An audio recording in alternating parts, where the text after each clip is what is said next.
নমস্কার। আমাদের প্রিয় ছাত্রছাত্রী, তোমরা আশা করি সবাই বাড়িতে খুব ভালো আছো।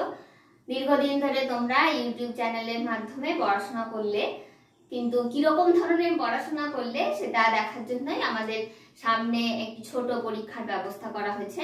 তো আমরা তো আর সামনে এগোবো না। পরীক্ষার যেটুকু পড়া আমাদের পরীক্ষার পড়া থাকবে গল্প বুড়ো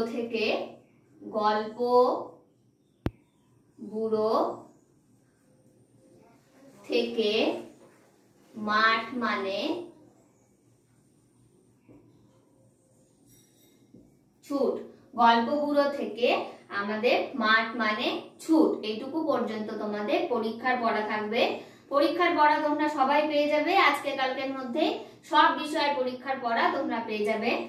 কিন্তু পরীক্ষাটা যেহেতু তোমাদের আমরা ক্লাসে পাইনি, বা পরীক্ষাটা কি ধরনের হবে, কেমন পরীক্ষা হবে, সেটা নিয়ে আজকে আমি একটু আলোচনা করছি। কি ধরনের প্রশ্ন আসতে পারে পরীক্ষায়। প্রথমে 1 নম্বরে বলি, অর্থ লেখো।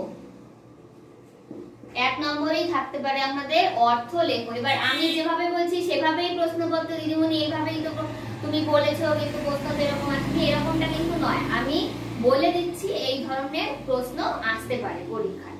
অর্থ লেখো। তোমাদের বইয়ে গল্প কবিতাগুলো শেষ হয়ে যাওয়ার পরে যেমন অর্থগুলো লেখা আছে, সেই অর্থগুলো থেকে অর্থ আসতে পারে।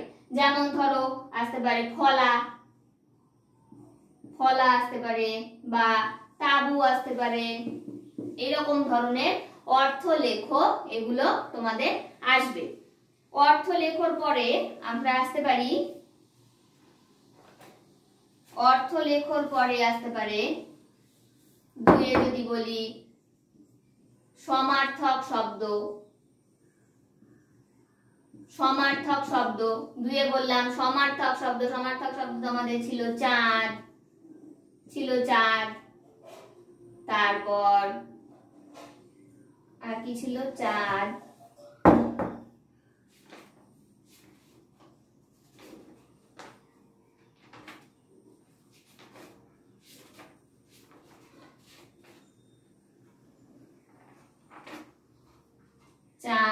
জল, নদী। এই ধরনের সমার্থক শব্দগুলো তোমাদের বইয়ে অধ্যায়ে যে সমার্থক শব্দগুলো আছে সেগুলো কিন্তু সবগুলো পড়তে হবে, সমার্থক শব্দ। তারপর 3 নম্বরে আসতে পারে বিপরীত শব্দ।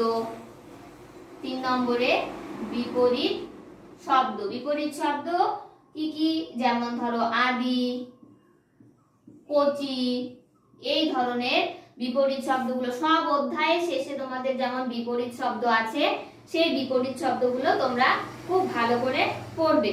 অর্থ হলো, সমার্থক শব্দ হলো, বিপরীত শব্দ হলো, তারপর আর কি আছে, অর্থ, বিপরীত শব্দ,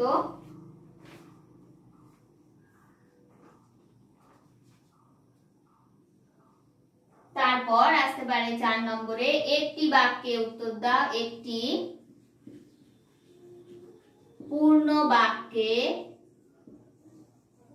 উত্তর দাও।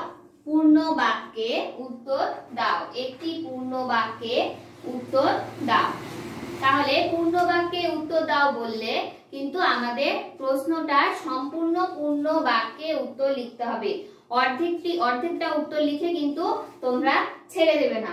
যেমন ধরো এখানে আমি বলতে পারি এতোয়া নামটি কেন হয়েছিল। এখানে যদি বলি এতোয়া নামটি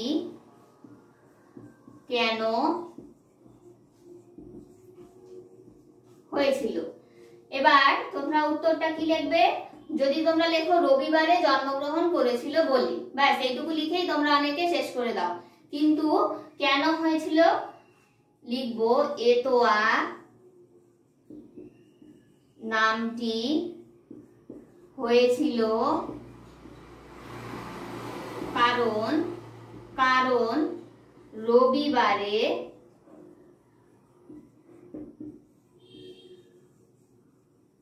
জন্মগ্রহণ করেছে বলে।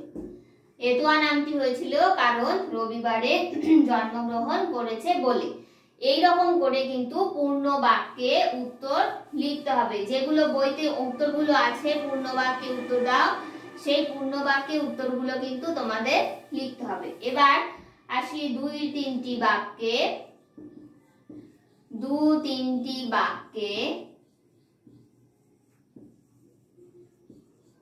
উত্তর দাও।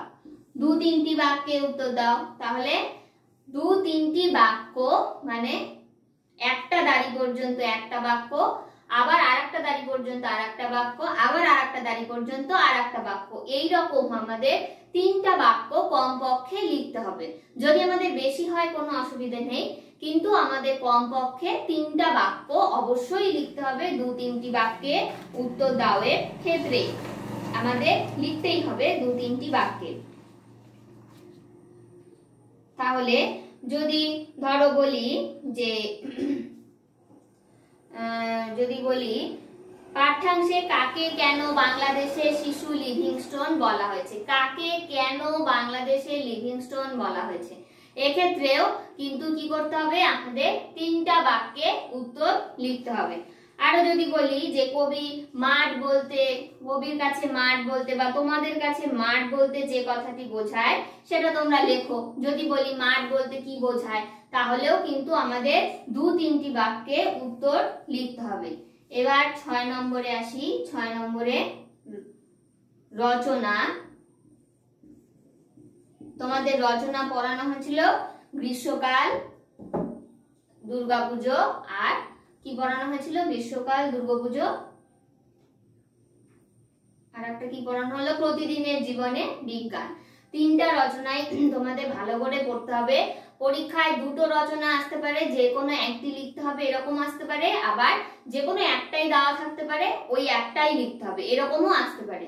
কিন্তু তোমাদের তিনটা রচনাই কিন্তু খুব ভালো করে পড়তে হবে, গ্রীষ্মকাল, দুর্গাপুজো আর কি প্রতিদিনের জীবনে বিজ্ঞান।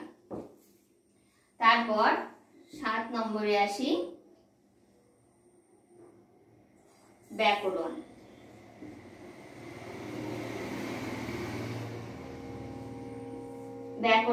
ব্যাকরণ আমাদের পড়ানো হয়েছিল ভাষা, ধ্বনি, বর্ণ আর সাধু ভাষা, চলিত ভাষা, আর কি পড়ানো হয়েছিল, স্বরধ্বনি, ব্যঞ্জন ধ্বনি, শব্দ ও পদ, যে চ্যাপ্টারটা সেই চ্যাপ্টারটা পড়ানো হয়েছিল। এই তিনটা চ্যাপ্টারই তোমাদের খুব ভালো করে পড়তে হবে। সেই রকম যদি আমরা বলি ভাষা কাকে বলে, ভাষার কয়টি রূপ কি কি, সাধু ভাষা ও চলিত ভাষার পার্থক্য লেখো, এইরকম ধরনের প্রশ্নগুলো কিন্তু ব্যাকরণ থেকে আসবে। তো তাহলে কি কি প্রশ্ন আসতে পারে, অর্থ লেখো, সমার্থক শব্দ, বিপরীত শব্দ, পূর্ণ বাক্যে উত্তর দাও, দু তিনটি বাক্যে উত্তর দাও, রচনা, ব্যাকরণ। এগুলো তোমরা খুব ভালো করে পড়বে। আর বাকি যেগুলো আছে ক্রিয়াপদ বেছে নাও, তারপর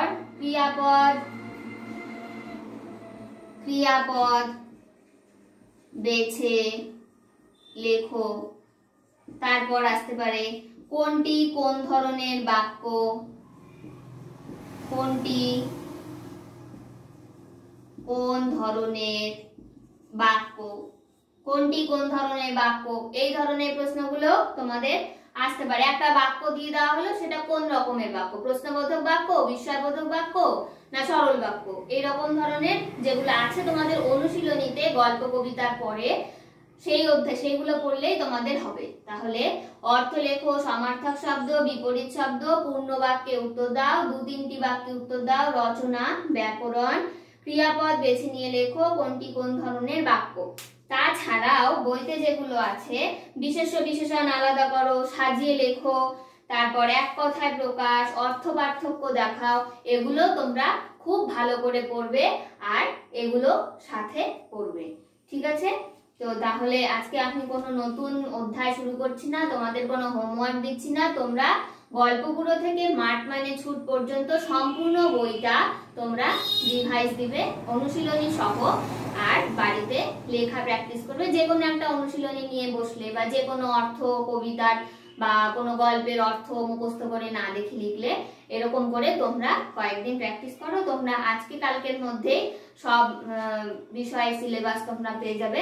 আমাদের সামনেই হয়তো পরীক্ষা শুরু হবে। তো আজকে আমরা আমাদের পাঠ এখানেই শেষ করছি।